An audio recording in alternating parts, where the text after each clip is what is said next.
on this entire territory, temporarily occupied by the Russian troops. Robbery is reigning. Everything they have not destroyed, they are stealing and shipping to Russia. And they kidnap people. They see people as a resource. About 2 million Ukrainians were forcibly taken to Russia, deported. Joining me now, former U.S. Ambassador to Ukraine, John Herbst. 2 million Ukrainians forcibly taken to Russia. How did the U.S. and allies stop this type of human trafficking that we're seeing happen? Look, Moscow is waging a war on Ukraine full of war crimes, so people even talk about possible genocide. The way to stop this war is to give Ukraine the weapons to defeat Russia on the battlefield. The United States is providing a great deal of resources, but the Biden administration has been timid about sending the more advanced weapons Ukraine needs to push the Russians out of Ukraine. Advanced weapons like what? Specifically, the debate lately has been about advanced tanks. The Germans have been even more timid than the Biden administration and are not even permitting their allies to send Leopard tanks. The Biden administration is refusing to send Abrams tanks, which are the best tanks in the world. That's a mistake. Even a larger mistake. Ukraine has been asking for us to provide longer-range artillery and missiles, a range of 300 kilometers.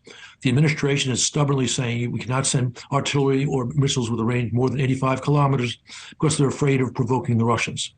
Moscow is committing war crimes every day. It's in our interest to defeat Putin, whose aggressive designs strictly go after our interests. Give Ukraine the more advanced weapons so they can finish the job. Does Germany have more to lose, a bigger risk in them deciding to send tanks than the U.S.?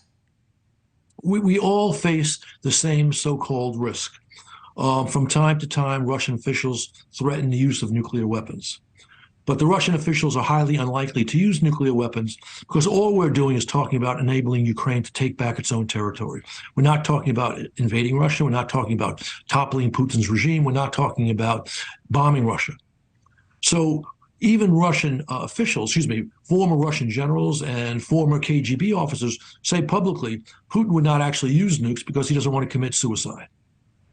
Describe for our viewers at home the role of tanks on the battlefield, why this type of weaponry and defense is so key. Look, Russia has a great vulnerability in this war. It has overextended lines from Russia, borders of Russia, to eastern Ukraine controlled by the Russians down to Crimea. In their big offensive last year, they took southeastern Ukraine from Ukrainians.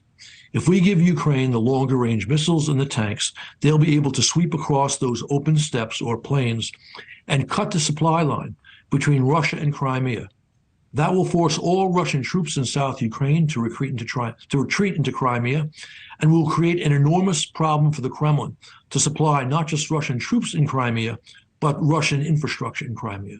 This could pave the way to ending the war on a fair basis, which means Russia getting out of Ukraine. Right. And what we're hearing is a possible spring offensive from both Russia and Ukraine. So time out how quickly you think tanks will be entered into the battlefield and how that will play out in the weeks, months to come. This depends upon the Germans and the Americans overcoming their fears and recognizing again that we have no reason not to give Ukraine the means to defeat Putin decisively in Ukraine. If the decision was taken tomorrow, then tanks could arrive there within weeks. Training could take place as the tanks are getting ready to be shipped, and they can make a difference on the battlefield, certainly by early March, if not sooner. First, it was the Patriot missile defense system. Now it's the tank. The wish list of weaponry and aid continues to grow. What's next as far as a major request that you think will be made? Well, it's not that the list grows. That list has been there for 9-10 months. It's just, again, the administration, it deserves credit for sending the amount of assistance that it sends and for recognizing that a Putin victory in Ukraine would be a disaster for American national interests. But they've been timid at sending these things. They parcel it out over time. They agonize over it when they should have simply sent it early on. Right now, Ukrainian troops in northeast Ukraine around the towns of Soledar and Bakhmut are taking substantial casualties because the Russians have moved all their logistics depots to 100 kilometers from the front. That distance is no coincidence. Thank you for watching. Go to newsnationnow.com to find News Nation on your television provider. And don't forget to click the red subscribe button below to get more of News Nation's fact-driven, unbiased coverage.